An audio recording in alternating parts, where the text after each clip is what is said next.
Dikisahkan bahwasanya ada seorang pemuda dari Bani Israel yang menderita sakit keras hingga parah. Berobat kemana saja hasilnya tetap nihil, si pemuda tidak berhasil mendapatkan kesembuhan.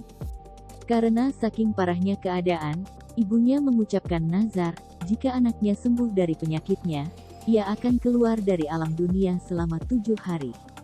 Setelah Allah memberikan anugerah kesembuhan kepada anaknya, ia tidak dapat melaksanakan nazarnya sebab tidak mengetahui bagaimana caranya keluar dari alam dunia. Suatu malam ketika tidur, ia bermimpi didatangi seseorang berjubah putih seraya berkata, "Penuhilah nazarmu, agar kelak tidak mendapat musibah yang berat dari Allah." Orang berjubah memberi petunjuk agar perempuan itu dikubur hidup-hidup selama 7 hari. Pada pagi harinya, ia pun memanggil anaknya dan menceritakan apa yang ada dalam mimpinya semalam, lantas memerintahkan anaknya agar menggali kuburan di tengah-tengah perkuburan umum dan menguburkannya. Si anak kemudian melaksanakan perintah dari ibunya. Ketika ibunya sudah turun ke liang kubur, ia berdoa, "Wahai Tuhanku, aku telah melakukan kewajibanku melaksanakan nazarku, maka lindungilah aku di dalam kubur dari segala mara bahaya." Selesai berdoa, anaknya menutup kuburan itu dengan tanah kemudian pulang. Di dalam kuburan, perempuan itu melihat cahaya memancar dari atas kepalanya. Setelah dilihat, ternyata ada lubang seperti jendela.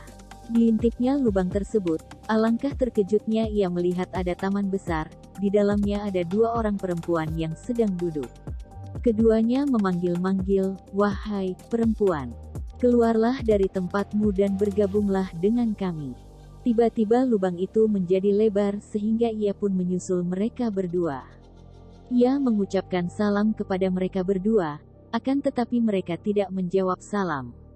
"Kenapa kalian berdua tidak menjawab salamku?" Kedua perempuan tersebut menjawab, "Mengucapkan salam adalah sebagian dari ibadah, dan kami sudah tidak dapat melakukannya." Saat mereka sedang duduk di tepi telaga sambil asik ngobrol, tiba-tiba ada seekor burung hinggap di kepala salah satu perempuan lalu mengipasinya dengan kedua sayapnya. Burung lainnya hinggap di kepala perempuan kedua lalu melukai kepalanya dengan paruhnya.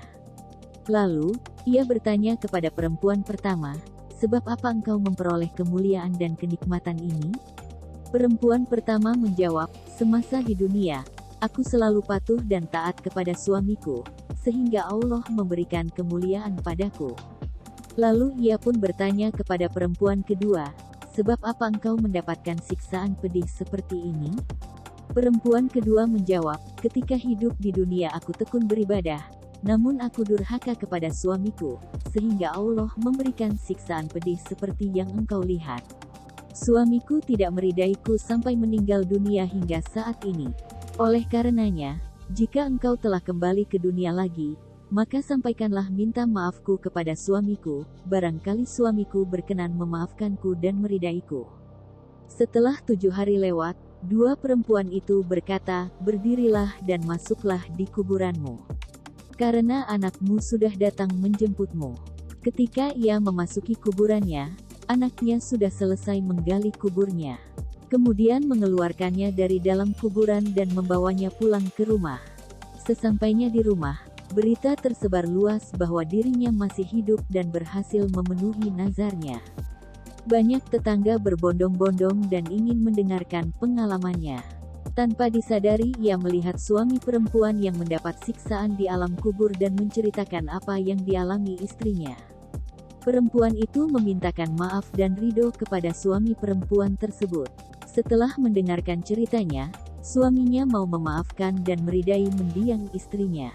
Malam harinya, ia bermimpi bertemu dengan perempuan tersebut. Ia berkata, "Aku sekarang sudah terbebas dari siksaan sebab pertolonganmu. Mudah-mudahan Allah membalasmu dengan kebaikan dan mengampunimu dari segala kesalahan."